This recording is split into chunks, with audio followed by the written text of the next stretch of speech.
Assalamualaikum warahmatullahi wabarakatuh. Waalaikumsalam warahmatullahi wabarakatuh.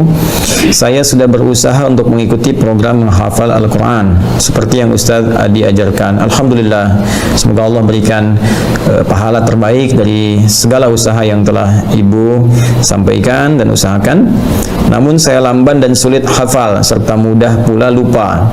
Baik, langkah apa lagi yang harus saya tempuh agar mudah hafal dan tidak mudah lupa? Terima kasih, semoga Ustaz keluarga senantiasa sehat walafiat, dan semoga Anda pun diberikan lebih daripada apa yang Anda doakan kepada saya. Waalaikumsalam warahmatullahi wabarakatuh. Sifat hafal dengan lupa itu fitrah kehidupan. Saya mau bicara tentang lupa dulu ya. Lupa itu dibagi dua. Ada lupa yang sifatnya anugerah, untuk meringankan beban kehidupan kita, atau dalam konteks ibadah tertentu bahkan untuk menambah pahala. Ya, nanti kita bahas. Yang kedua, ada lupa yang dicela. Jadi kalau yang pertama ini sifatnya disyukuri, madah, itu kan dipuji. Yang kedua, dzam, ya mazmum, sesuatu yang dicela, yaitu lupa yang diakibatkan karena perbuatan-perbuatan maksiat. Ya ingat, perbuatan maksiat itu akan berdampak pada, mohon izin sekali, jauhnya hubungan kita dengan Allah atau melupakannya pada nilai-nilai kebaikan. Ya karena itu orang-orang yang bermaksiat itu, mohon maaf, seringkali lupa waktu sholat. Orang-orang yang penuh banyak maksiat lupa untuk baca Al-Quran. Sehingga dari sifat lupa ini jadi jauh dari sholat, jauh dari Al-Quran, jauh dari nilai-nilai kebaikan menurut syariat Islam dan sebagainya. Nah, ini yang dibawa dari maksiat ya. Kemudian ada lupa yang dipuji, yang pertama tadi. Lupa yang dipuji terbagi pada dua bagian. Pertama, takhfiful haya, untuk meringankan aspek kehidupan. Jadi misalnya kalau kita diberikan oleh Allah sifat lupa dalam beberapa hal yang kiranya bisa meringankan beban kita, maka itu harus disyukuri. Ya, kita bersyukur. Bayangkan kalau semua manusia ingat terus, wah, barangkali, mohon maaf itu ya, bisa jadi terganggu nanti jalan pikirannya. Jadi kena penyakit tertentu yang memberikan beban berat. Anda ingat dari mulai lahir sampai sekarang, ingat semua kejadian, nggak bisa tidur Anda. Ya, berat bebannya. Karena itu beberapa bagian tertentu diberikan anugerah lupa oleh Allah Subhanahu wa taala untuk memberikan keringanan dalam kehidupan kita. Dan sifat lupa ini Masya Allah dalam beberapa hal kadang-kadang disimpan di bagian terdalam di memori kita. Nanti saat dibutuhkan, nah beberapa perjuangan-perjuangan kita itu bisa muncul kembali. Kadang diingatkan oleh sebuah kejadian atau yang lainnya dan hikmah-hikmah tertentu. Ya, lupa dalam bahasa Arab disebut dengan nisyan. Bahkan ada keterangan dari Ibnu Abbas radhiyallahu taala anhuma yang dikutip oleh Ibnu Manzur dalam kitabnya Lisanul Arab ketika menerangkan tentang nama manusia insan. Ya, summiyal insanu insanan li'annahu 'indama uhida ilaihi fanasiya. Insan, manusia diberi nama dengan insan ya li'annahu 'indama uhida ilaihi fanasiya. Itu seakar dengan kata nisyan. Ya, nisyan itu lupa, dari akar katanya nasia. Kenapa? Karena manusia itu ketika berkomitmen dengan Allah itu seringkali ada sifat lupanya. Ya, ada sifat lupanya. Ya, itu karena itulah diberi nama dengan insan, ada korelasi dengan nisyan, ya kan? Nasia itu lupa, saya lupa, nasitu, kita lupa, nasina.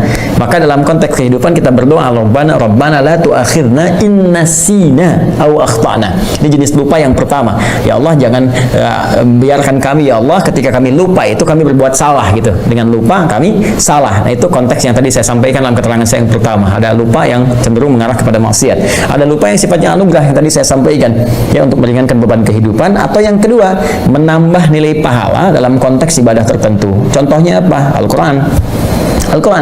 Ya, jadi ada kondisi tertentu yang orang ini nggak maksiat, ikhtiarnya banyak sekali, bahkan dia tahajud juga, dia puasa juga, dia meninggalkan maksiat, tapi ketika menghafal Quran kok kayaknya susah gitu ya, dalam tanda petik ya, padahal Allah katakan nggak ada yang susah. Tapi qadar Allah ditetapkan oleh Allah bagi orang ini misalnya nggak secepat yang lain. Orang lain misalnya dalam 10 menit hafal 1 halaman, orang ini sudah 1 jam belum hafal, bahkan 10 jam masih terlambat-lambat ya. Ada yang pindah lupa sebelumnya misalnya kan.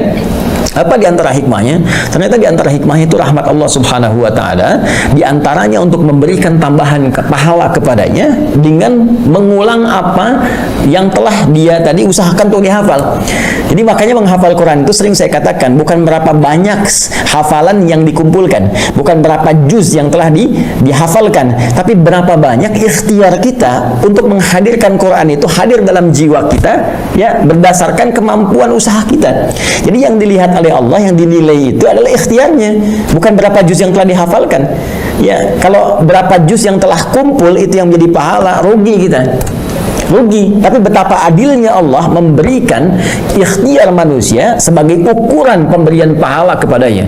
Karena itu kalimat Nabi-Nya jelas mengatakan, ya, man qara'a kitaballahi, siapa yang membacakan kitabullah subhanahu wa ta'ala, membacakan Al-Quran. Bahkan redaksi tegas mengatakan, man qara'a harfan min kitabillah, siapa yang membacakan satu huruf dari kitabullah, ya, falahu asyru hasanat, dia mendapatkan 10 kebaikan padanannya. Satu huruf sama dengan 10. Walam aqul alif lam mim harfun, ya, dan saya tidak katakan kata Nabi alif lam mim satu huruf, walakin alifun harfun, lamun harfun, mimun harfun, wa likulli harfin asyru hasanat. Tapi alifnya satu huruf, lamnya satu huruf, mimnya satu huruf, setiap hurufnya 10 kebaikan. Nah, sekarang Anda ambil dari rumus ini, ya, terapkan dalam kehidupan kita. Bagaimana seseorang yang ketika dia mencoba menghafalkan satu ayat saja, dzalikal kitabu la raiba fi hudal lil muttaqin, dalam perjuangan dia mustahil ada orang misalnya secara umumnya sekali membacakan itu, misalnya pada umumnya, ya, saya tidak mengatakan kekhususan pada orang tertentu, secara umum dia bacakan sekali langsung selesai, hafal, tertanam kuat. Tidak. Fitrah hafalan itu kalau ingin kuat tertanam, itu dia akan ulang-ulang. Maka orang yang membacakan ayat kedua di Al-Baqarah ini, ya, mulanya dia bisa memulai dengan kalimat seperti ini misalnya bacaannya. Dzalikal kitabu, dzalikal kitabu, dzalikal kitabu la raiba fi, la raiba fi, la raiba fi, dzalikal kitabu la raiba fi, dzalikal kitabu la raiba fi, dzalikal kitabu la raiba fi. Hudal lil muttaqin, hudal lil muttaqin, hudal lil muttaqin, dzalikal kitabu la raiba fi, hudal lil muttaqin, dzalikal kitabu la raiba fi, hudal lil muttaqin, dzalikal kitabu la raiba fi, hudal lil muttaqin. Saya tanya pada Anda, berapa huruf yang telah saya bacakan? Hitung. Nah, berapa huruf yang telah saya bacakan? Ya. Saya ingin mengatakan, kalikan dengan pengulangan yang telah tadi saya bacakan. Karena bacaannya, siapa yang baca satu huruf, saya kan baca berulang-ulang tadi. Mengulang itu kan membaca lagi. Jadi ada orang yang diinginkan oleh Allah Subhanahu wa ta'ala melimpah dulu pahala kepadanya. Kata Allah, urusan hafal Quran nanti gampang, ya. Bagi Allah itu mudah, begitu dimudahkan menghafal semudah-mudahnya. Mungkin sekarang berjuang 1 bulan 2 bulan sulit, tiba-tiba bisa terjadi dalam sebulan berikutnya bisa 30 juz hafal kalau Allah berkehendak untuk memudahkan. Ya, tapi ada sesuatu hikmah yang besar yang Allah ingin anugerahkan.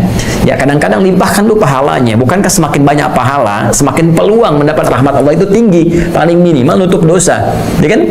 Dosa dengan pahala kan rumusnya seperti itu formulasinya. Pahala yang ada menutup dosa yang telah dikumpulkan dari maksiat. Jadi ketika ada pahala 10, dosanya 9, maka ditutup nih. Pahala tinggal 1 lagi. Jadi kalau berbuat dosa lagi seimbang.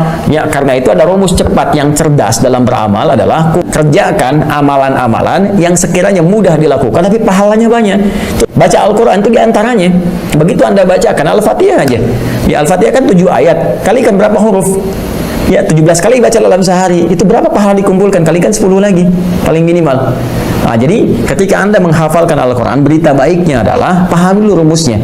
Saya sering katakan dari awal sejak kita mengaji, kalau kita paham rumusnya, semua kita syukuri. Ya, maka rumus cepatnya sekali lagi ingat, Allah melihat pada prosesnya, pada ikhtiarnya, bukan berapa banyak yang telah kita hafalkan. Ya, nanti setelah itu terjadi, Allah berikan kemudahan kepada kita semua. Walladzi yatata'ata wa huwa syaqqun 'alaihi falahu ajran. Ya, siapa yang berusaha semaksimal mungkin, tidak pernah putus asa, dia berusaha walaupun terbata-bata mulai menghafalkannya, mengucapkan hurufnya misalnya, maka diberikan 2 pahala, 2 kali lipat, bahkan Allahu Akbar, 2 kali lipat. Diapresiasi kesungguhannya. Masya Allah, ini ada yang 60 tahun, saya lihat ada yang bahkan 70 tahun itu kan, ada yang lebih daripada itu masih berusaha menghafal. Ini sangat luar biasa. Sementara orang melalaikan kehidupan akhiratnya, banyak pesta pora, banyak macam-macam, Anda kembali kepada Allah. Ya, dengan mendalami kitabnya, firmannya, ini sangat luar biasa. Dan berapa pahala yang dikumpulkan, dan kita tidak tahu kapan kita berpulang pada Allah Subhanahu wa ta'ala. Jadi syukuri nikmat itu dan bawa kepada semangat, jangan putus asa. Ya, dalam konteks kita menghafal, bismillah, teruskan sampai dalam keadaan kita pulang kepada Allah dalam sedang berinteraksi dengan Al-Quran. Wallahu ta'ala alam bissawab.